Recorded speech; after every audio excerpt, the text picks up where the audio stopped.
Welcome to care for studies. तो आज हम पढ़ने वाले हैं क्लास 9 का यूनिट 2 जो कि है पॉलिनॉमियल्स। तो आज हम पढ़ने वाले हैं मिडिल टर्म स्प्लिट। और लास्ट जो वीडियो थी उसमें मैंने आपको फैक्टराइजेशन पढ़ाया था। उसमें मैंने आपको कॉमन फैक्टर से किस तरह फैक्टराइजेशन करते हैं और फैक्टर थ्योरम कैसे यूज़ करते हैं ये ऑलरेडी मैं आपको बता चुकी हूँ। आज की जो वीडियो है इसमें हम सीखेंगे कि फैक्टराइजेशन मिडिल टर्म स्प्लिट करके कैसे कर सकते हैं, और एल्जेब्रिक जो आइडेंटिटीज़ हैं वो हम नेक्स्ट वीडियो में मैं आपको समझाऊंगी, और उसका कैसे यूसेज है, कहाँ क्या आइडेंटिटी यूज़ होगी, वो हम नेक्स्ट वीडियो में पढ़ेंगे। तो चलो, स्प्लिटिंग मेथड या मिडिल टर्म स्प्लिट मेथड क्या होता है। सबसे पहले तो ये सिर्फ और सिर्फ क्वाड्रेटिक पॉलिनॉमियल में ही यूज़ होता है ना। और अगर और कोई पॉलिनॉमियल हो, मान लो अगर आपके पास क्यूबिक पॉलिनॉमियल है तो आप वहाँ पर ये यूज़ नहीं करोगे। तो ध्यान रखना है सिर्फ और सिर्फ क्वाड्रेटिक पॉलिनॉमियल में ही लगेगा मेथड। अब देखो इसमें करते क्या है। अगर आपके पास एक पॉलिनॉमियल है, मान लीजिए a x square plus b x plus c. अब देखो हर एक पॉलिनॉमियल में, अब ये वाला जो पॉलिनॉमियल है क्वाड्रेटिक पॉलिनॉमियल में, आपको तीन टर्म्स मिलेंगे। पहली टर्म मिलेगी ए एक्स स्क्वायर, दूसरी यहाँ आप देख सकते हो बी एक्स है, और लास्ट जो तीसरी टर्म है वो है सी, मतलब एक कांस्टेंट टर्म।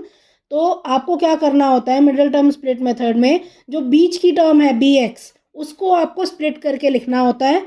और आप इसे स्प्लिट कुछ इस तरह करोगे कि प्लस या माइनस करके आपका जो बी कोफिशिएंट है, मतलब जो बीच की टर्म है वो आ जाए।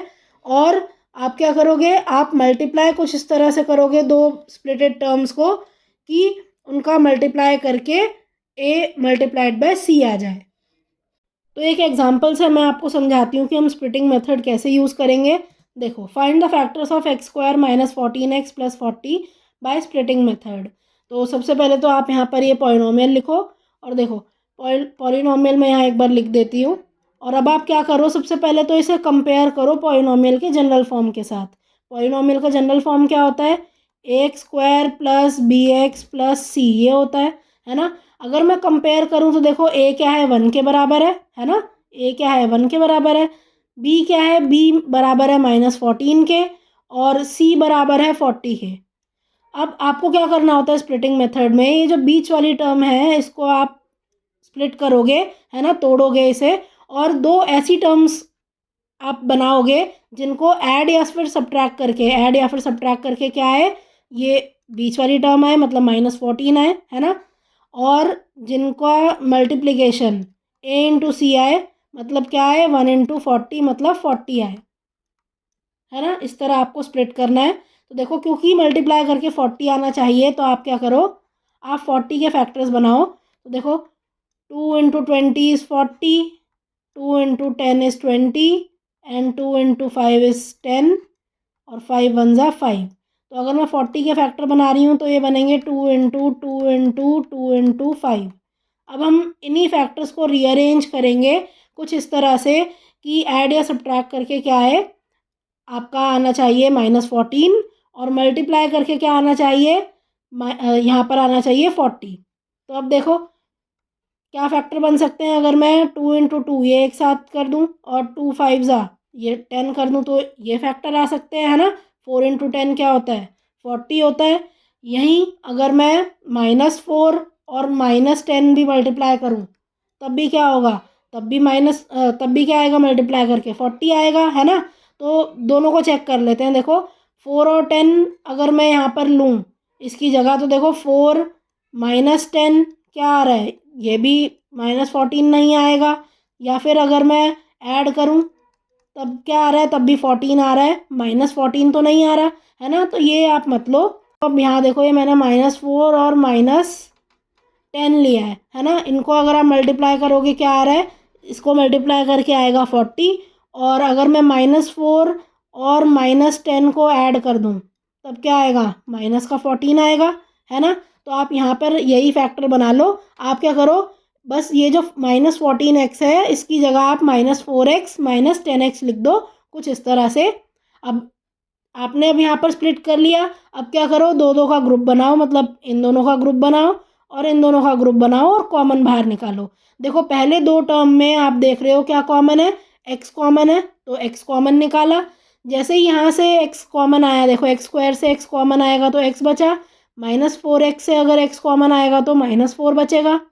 अब देखो यहाँ पर ये वाली जो नेक्स्ट टर्म है, नेक्स्ट दो टर्म्स हैं, -10x + 40, यहाँ से मैं -10 बाहर निकाल सकती हूँ। तो -10 बाहर अगर निकालूंगी तो यहाँ क्या बचेगा, x है ना, माइनस भी कॉमन आ गया तो ये यहाँ पर +x ही लिखा जाएगा।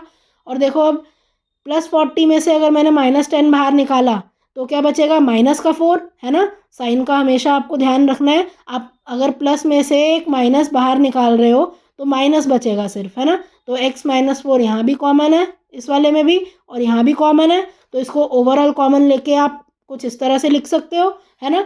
ओवरऑल कॉमन लिया तो यहाँ इतने, इस वाली टर्म में क्या बचा, इस टर्म में बच गया क्या, x बच गया सिर्फ, और यहाँ क्या बच गया, -10 बच गया। तो स्प्लिट करके कुछ इस तरह से आप आंसर निकाल दोगे, x -4 मल्टीप्लाइड बाय x -10, है ना। इस तरह से आपने यहाँ पर मिडल टर्म स्प्लिट यूज़ करके क्वाड्रेटिक इक्वेशन को फैक्टराइज कर लिया है।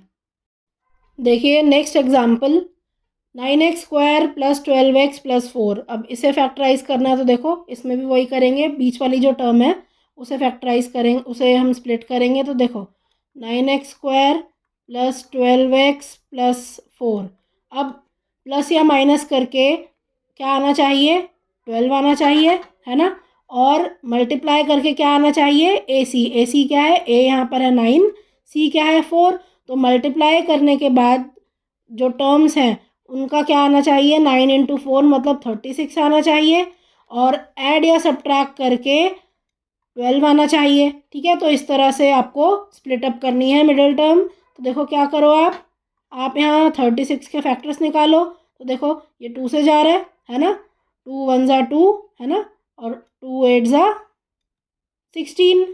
अब देखो 2 × 9 = 18, 3 × 3 = 9, और 3 × 1 = 3। इस तरह से आप क्या करोगे, इसे फैक्टराइज कर लोगे।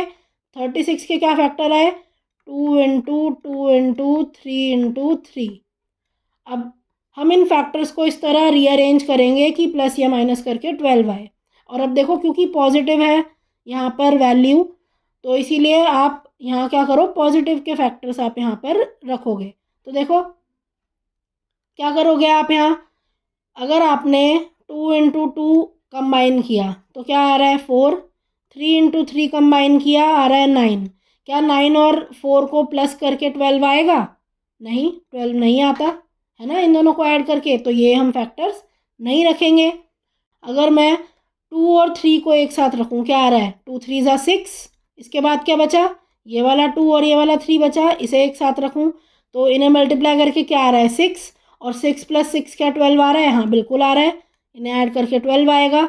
तो आप क्या करो, आप ये जो यहाँ पर बीच में +12x है इसे +6x + 6x करके स्प्लिट कर लो। मतलब आप यहाँ 12x की जगह +6x + 6x रखो, है ना।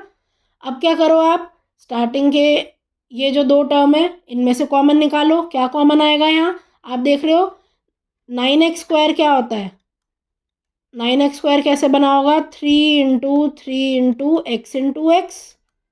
और जो 6x है वो किस तरह से आया है, ये 3 × 2 × x इसी तरह आया है। तो देखो आप देख रहे हो 3 जो है वो दोनों में कॉमन है, और x भी दोनों में कॉमन है। तो 3x दोनों में से कॉमन आ सकता है ना। तो 3x कॉमन अगर आप निकालोगे तो क्या बचेगा, 9x² में बच जाएगा 3x, और 6x में बच जाएगा +2, है ना। अगर आप 3x कॉमन निकालते हो तो कुछ इस तरह ही आएगा। तो ये आप यहाँ पर लिख दोगे। इसी तरह बाद में देखो 6x + 4 में आप देख रहे हो इन दोनों टर्म्स में 2 कॉमन है ना। 2 कॉमन निकालते ही क्या हो जाएगा, 6x में से अगर 2 कॉमन निकाला तो 3x बचेगा, और +4 में से 2 कॉमन निकाला तो 2 बचेगा। अब आप यहाँ देख रहे हो 3x + 2 कॉमन है दोनों ही जगह। तो आप क्या करो, ये जो टर्म है, ये जो दोनों टर्म्स हैं इन्हें बिल्कुल बाहर कॉमन निकाल लीजिए। कॉमन निकालने के बाद क्या बचेगा, एक 3x बच जाएगा और एक +2 बच जाएगा, जो आप इस तरह से एक साथ लिख लोगे। तो यहाँ पर दो फैक्टर इस वाले टर्म के इस वाले पॉलिनॉमियल के बन के आते हैं, 3x + 2 एंड 3x + 2। तो लास्ट में आप लिख लेना कि factors of this polynomial is this. So thank you for watching. आज की क्लास के लिए बस इतना ही। अगर आपको ये वीडियो पसंद आई हो तो इसे लाइक करें, इसे शेयर करें, और हमारे चैनल को सब्सक्राइब करें and hit the bell icon, जिससे हम जब भी एक नई वीडियो डालें तो उसका नोटिफिकेशन आप तक सबसे पहले पहुंचे। Thank you. आप अपने डाउट्स, सजेशंस और आपको जिस भी टॉपिक पर वीडियो चाहिए हमें कमेंट करके बताएं।